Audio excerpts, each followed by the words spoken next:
कम से कम 8 घंटा पाप से रूह रिहान कर बड़ी ठंडाई और नम्रता से रूहों की सेवा करने की,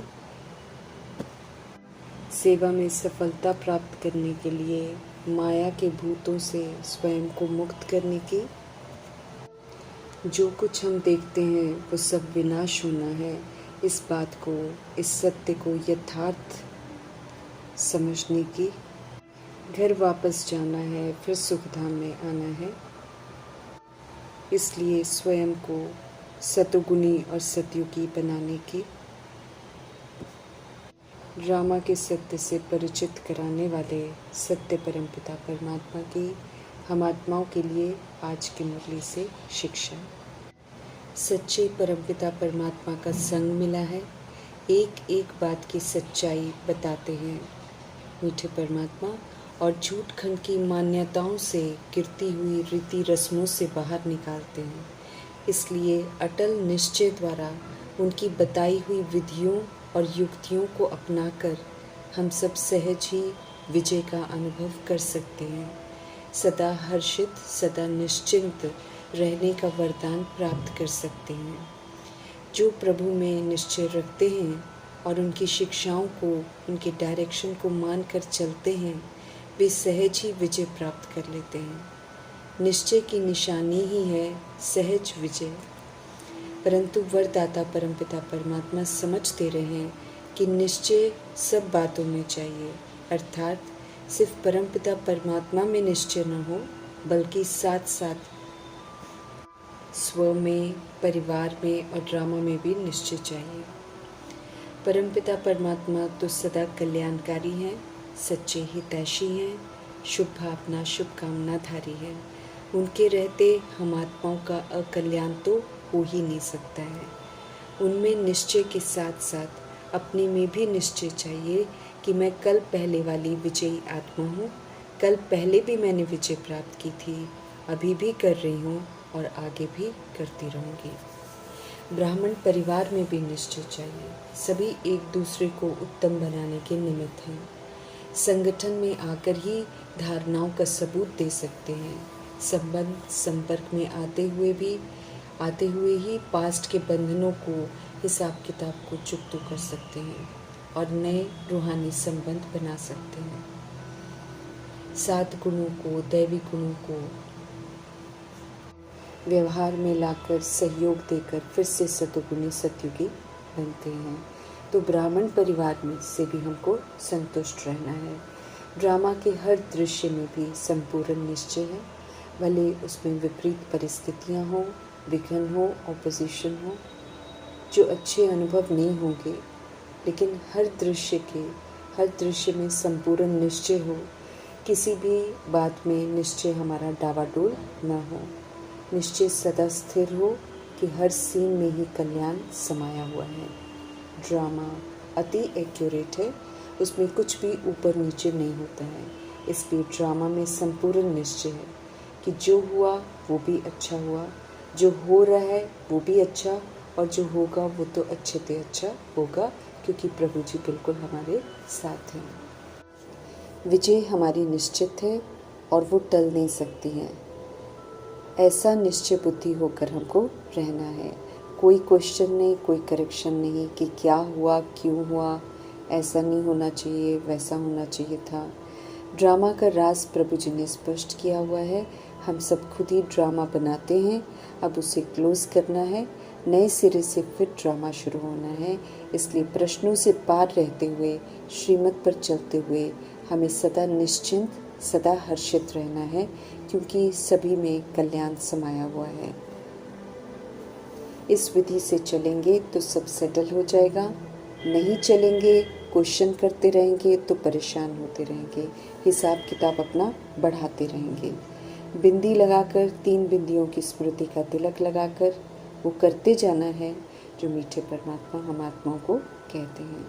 तो सदा विजय भव के वरदान को फलीभूत करते रहेंगे। अनमोल संगम युग का समय ये चल रहा है। पल पल सफल कर भाग्य बनाने का समय चल रहा है। इसलिए राइटियस क्या है, अनराइटियस क्या है, उसे स्मृति में रख समय को नष्ट करने के बजाय तुरंत फैसला करना है कि हमें राइटियस मार्ग पर चलना ही है और फिर दृढ़ता से चलते हुए राइटियस बनना है। खामियों से हम सब भर जाते हैं पूरी तरह और तंग भी हो जाते हैं उनसे। तब परमपिता परमात्मा हमारे रूहानी सर्जन, सच्चे शुभचिंतक हम आत्माओं को खामियों की समझ देते हैं और उन्हें निकालने की विधि भी बताते हैं। खामियों की रियलाइजेशन चाहिए और दिल से उनसे मुक्त होने की चाहना भी चाहिए। फिर सच्चे दिल से सच्चे परमात्मा को सुनाएं तो वे हमें कमियों को निकालने की युक्ति बताएंगे। जब तक हम ईमानदार नहीं हैं, जब तक हम रूहानी सर्जन को अपनी बीमारी सुना नहीं देते हैं, तब तक वे हमारी मदद नहीं करते हैं, क्योंकि समझाने तो पिता परमेश्वर रोज़ ही देते हैं, लेकिन मानते तो वही हैं जिन्हें रियलाइजेशन होता है। इसलिए अपनी खामियों की बीमारी को रियलाइज़ करना बहुत ज़रूरी है और फिर उसे दिल से छोड़ने की चाहना भी रखनी है और दिल से ईमानदारी से फिर सर्जन को सब कुछ सुनाना भी है। ये प्रथा ईश्वरीय मार्ग पर बनी हुई है। रहम दिल परमपिता परमात्मा फिर करंट देते हैं ताकि उस बीमारी से हम सभी मुक्त हो जाएं। सर्व प्राप्तियां जो हम आत्माओं को असल में चाहिए वो करवाने आए हैं मीठे परमात्मा। कहीं हम उन प्राप्तियों से वंचित न रह जाएं, इसलिए समझते रहें कि अपने से पूछो कि बाप से कुछ मिला है, ताकि मालूम चले कि किस किस चीज़ की अभी कमी है। हमें स्वयं को अंदर से देखना है, हमें स्वचिंतन करना है, हमें नारद नहीं बनना है, अर्थात लक्ष्य श्रेष्ठ रखना कि लक्ष्मी नारायण के घराने में जाएंगे और लक्षण धारण नहीं करना। ज्ञान रूपी दर्पण में खुद को चेक करना है कि हम लक्ष्मी को वरने लायक अर्थात उनके घराने में चलने लायक बने हैं। अगर नहीं बने हैं तो उन खामियों को चेक करना है जो विघ्न रूप बनी हुई हैं। उन्हें गंभीरता से निकालने का पुरुषार्थ करना है, क्योंकि हमको परफेक्ट बनना है ज़रूर। एम ऑब्जेक्ट लक्ष्मी नारायण का सामने रख खुद को चेक करना है कि कहाँ तक उन जैसा हम बने हैं। संपूर्ण निर्विकारी के सैंपल हैं लक्ष्मी नारायण। पवित्रता के सागर परमपिता परमात्मा की श्रीमत पर चलकर ऐसा बने हैं। जिन लक्ष्मी नारायण की महिमा आधा कल्प की है, उन जैसा बनने का फरमान मिला हुआ है। इसलिए खामियों को निकाल कर अपनी उन्नति करनी है। जो खामी निकालनी मुश्किल लगती है उसका फिर उपाय मीठे परमात्मा से जानना है। समझते रहें रूहानी सर्जन कि आत्मा को लगी बीमारी सर्जन द्वारा ही छूट सकती है। इसलिए ईमानदारी से खुद की जांच करके सर्जन को ज़रूर बतानी है, तब वो राय देंगे। स्पष्ट कर रहे हैं रूहानी सर्जन कि बीमारियां तो बहुत हैं और बहुतों में खामियां हैं। कामनाओं की, क्रोध की, लोभ की, मोह की, अहंकार की। जब तक ये खामियां हमारे अंदर हैं तब तक ज्ञान की धारणा हो नहीं सकती है। राइट और सत्य क्या है झट समझ में आना चाहिए। फिर भी हम सब मीठे परमात्मा से बहुत कहलवाते हैं। मनमना भव हम सो हम के मंत्र का अर्थ स्पष्ट समझाते हैं मीठे परमात्मा। एक बाप को याद करना है, उनसे पवित्रता का वर्षा लेकर लक्ष्मी नारायण के घराने में जाने लायक बनना है। 5 विकार रूपी भूतों पर जो आत्मा को परवश कर उससे वो करवाते हैं जो वास्तव में आत्मा करना नहीं चाहती है। उन पर जीत प्राप्त करनी है।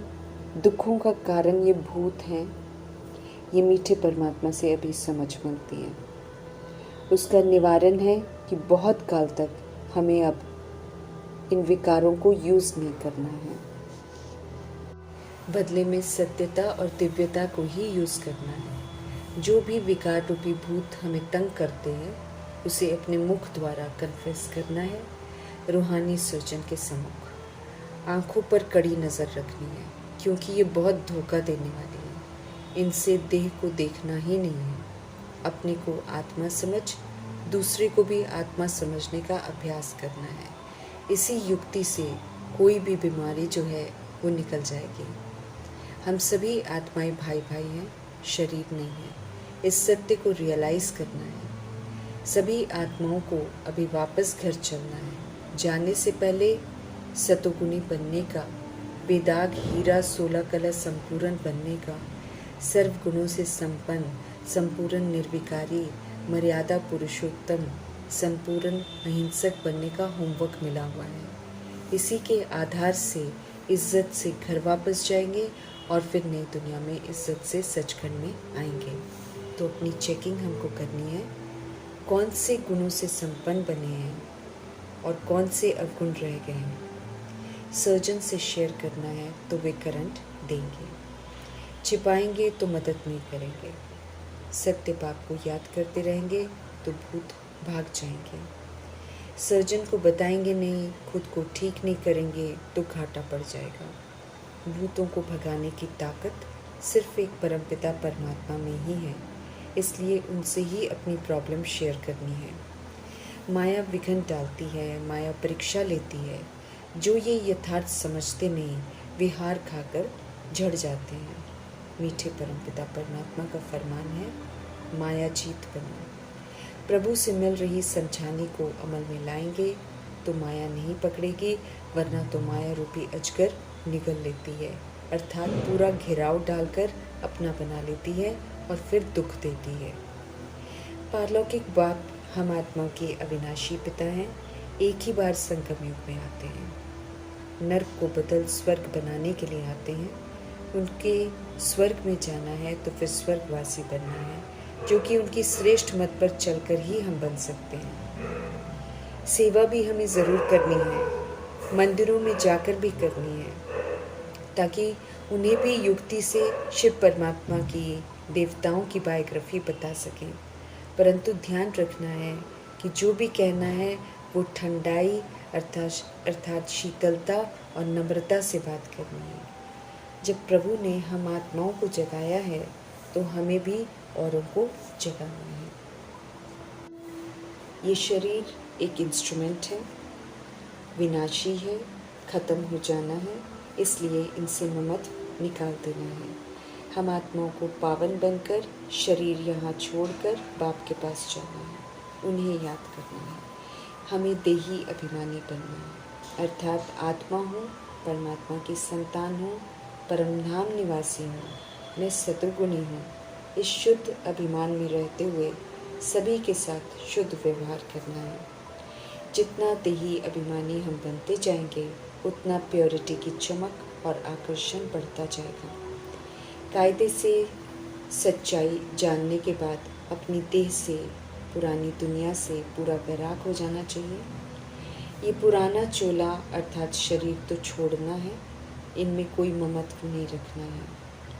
शरीर में रहते शरीर से ममत्व खत्म हो जाए, अंदर ये लगन रहे कि हमें तो पावन बनकर घर जाना है। जाने के लिए लायक बनना है, लेकिन मीठे परमात्मा के साथ पूरा समय सफल करना है, क्योंकि ऐसा प्यारा शिव बाबा फिर सतयुग, त्रेता युग, द्वापर युग, कलयुग में नहीं मिलेंगे।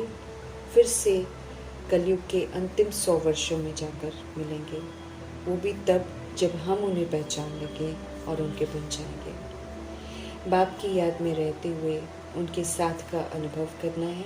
धंधा धोरी करते, घर का कार्य करते, बुद्धि में ये बिल्कुल स्पष्ट रहे कि जो सब कुछ दिखाई दे रहा है वो सब खत्म हो जाना है, ताकि कहीं भी लगाव न रहे। हम सदा लगाव मुक्त रहें, प्रभाव मुक्त रहें और दबाव मुक्त रहें। हमें याद रहे कि हमको घर जाना है, फिर हमको सुखधाम में आना है। सत्य परम पिता परमात्मा से सुनी हुई बातों को खुद को समझाना है, खुद से बातें करनी है। जो भी समय मिले अपने से बातें कर हर बात को पक्का कराना है। 8 घंटे कम से कम बाप के संग रो रिहान कर रूहानी सेवा पर हमको रहना है। याद की यात्रा का पूरा ख्याल रखना है, निरंतर ये यात्रा चलती रहे। कंपेनियनशिप बाबा और उनकी कंपनी हमको कभी ना भूले। याद में रहने से सब कुछ मिल जाता है, कुछ मांगने की ज़रूरत नहीं रहती है। याद में रहकर सेवा करेंगे तो सफलता मिलेगी। आत्माएं प्रभु की बन जाएंगी। सेवा करने से पहले माया के भूतों से खुद को मुक्त करना है, नहीं तो ये सेवा को फलीभूत होने नहीं देंगे। सन शोज फादर का कर्तव्य पूरा करना है। औरों का भी जीवन बन जाए, वे भी प्रभु को जान जाएं, वो भी अपना भाग्य बना लें। ये शुभ आशा ज़रूर रखनी है और इसमें मददगार ज़रूर बनना है। खामियों को निकाल उन्नति को पाना है। सब में ये उमंग उत्साह आ जाए। प्रभु चिंतन, ज्ञान चिंतन, स्वचिंतन, शुभ चिंतन करने से बाप की याद बरकरार रहेगी, उन्नति भी होती रहेगी। प्रकृति को, वायुमंडल को, अन्य आत्माओं को याद का सहयोग देते रहेंगे। इसलिए इसमें तत्पर रहना है। साधारण से विशेष बनाने वाले विशेषताओं के सागर परमपिता परमात्मा जी का धन्यवाद करते हुए